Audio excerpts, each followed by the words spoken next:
If Palestinians had spent the last 8 decades stealing Jewish homes, expelling, oppressing, imprisoning, poisoning, torturing, killing, raping them, if Palestinians had killed an estimated 300,000 Jews in 1 year, targeted their journalists, their thinkers, their healthcare workers, their athletes, their artists, if Palestinians made their children wander barefoot with empty pots, made them gather the flesh of their parents into plastic bags, bury their siblings, their cousins, their friends, made them sneak out from their tents at night to sleep on their parents' graves, made them pray for death,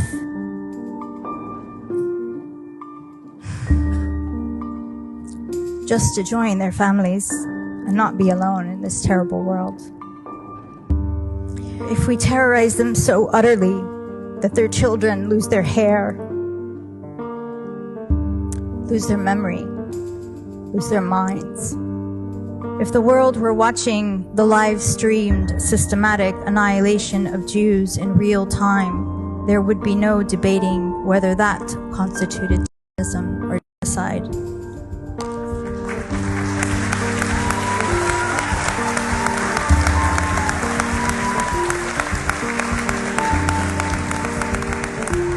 You will never understand the sacredness of the olive trees, which you've been cutting down and burning for decades, just to spite us, just to break our hearts a little more. No one native to that land would dare do such a thing to the olives. The mythos and the folklore of the land will always be alien to you.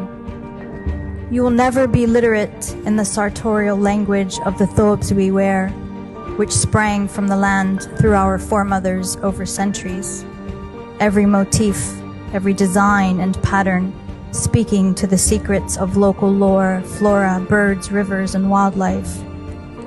What your real estate agents call in their high-priced listings, quote, old Arab home charm, will always hold in their stones the stories and memories of our ancestors who built them.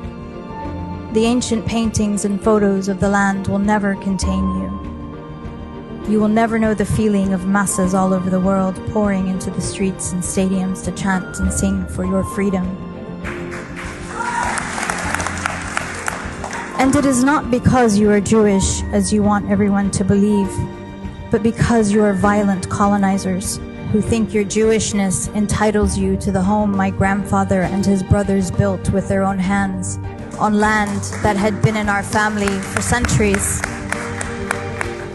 You can change your names to sound relevant to the region, and you can pretend that falafel and hummus and za'atar are your ancient cuisines.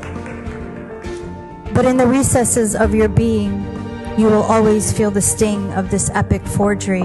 You will not erase us, no matter how many of us you kill and kill and kill all day, every day. We are not the rocks that Chaim Weizmann thought you could clear from the land. We are its very soil. We are her rivers and her trees and her stories, because all of that was nurtured by our bodies and our lives over millennia of continuous, uninterrupted habitation of that patch of earth between the Jordan and Mediterranean waters. The fabled, tumultuous stories of the land are quite literally in our DNA. You cannot kill or propagandize that away, no matter what death technology you use. Someday, your impunity and your arrogance will end. Palestine will be free. She will be restored to her multi-religious, multi-ethnic, pluralistic glory. And you will either leave or you will finally learn to live with others as equals. Thank you.